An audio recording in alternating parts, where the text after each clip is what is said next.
All right, guys, I want to share with you a quick video on this watch here because a video I did a little while ago, it seemed like I had a lot of questions about what was that blue dialed watch off to the left. Well, I believe this is the one that you're referring to, and this is the Geckota K-01 Type B dial. They do also come in a Type A dial, and then there's a few different colorways.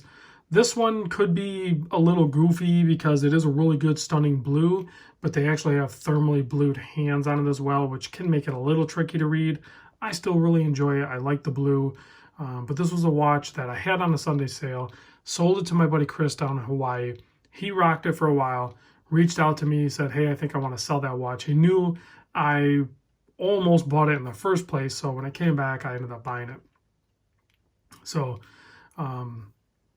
yeah, here it is. So I still like this watch. I'm a huge fan of this watch.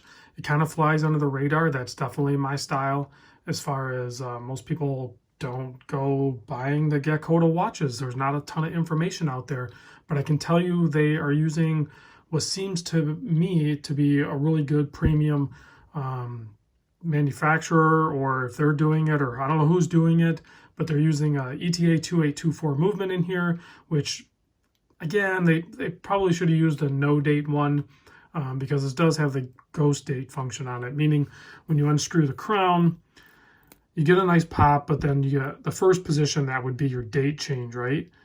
So you can actually you can hear it doing the date change, but there is no date, right? So then the next position is your hack, and then you're going to be able to do your time set on it. And it's a nice oversized 8mm crown, screw down crown, easy to wind, easy to screw in. Being oversized like that, it's easy to operate. 100-meter water resist. Like I said, thermally blued hour and minute hand, a nice stark white seconds hand there, beating at, with the ETA, beating at 2,000 or 28,800 vibrations. So it's a nice smooth sweep. And if we do a close-up here, you can see those thermally blued hands. They just did a stellar job on those. But like I said, against the blue dial, kind of weird. I get it. I still like it, though, because I do like thermally blued hands, and I do like blue dial, but maybe not necessarily in that configuration. A really nice chamfered sapphire crystal with a really good application of anti-reflective coating on the underside, and then just some nice polishing and brushing on the case overall. So really just a beautiful blue dial. And like I said, that's the polarizing thing I think there. Pretty simple case back here, screw down obviously. And case size on this is really good size as well. 40mm case, 49.3 lug to lug.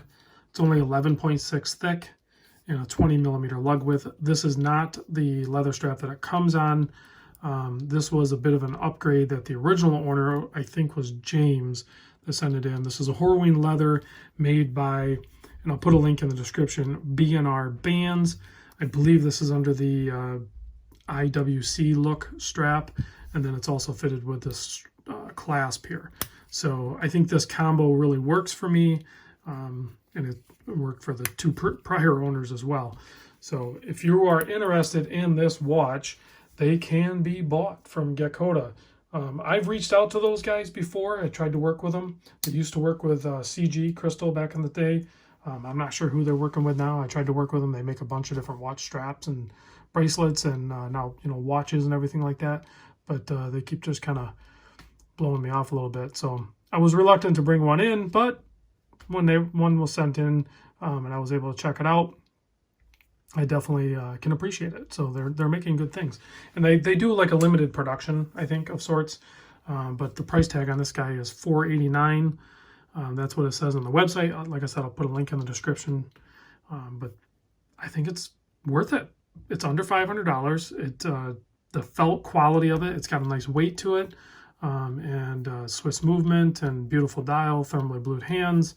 Upgrade the strap maybe. I didn't get a chance to see the factory leather on there, but you could do a ton of different NATO straps or Erica straps or something like that, Luff strap, or, a custom-made leather strap.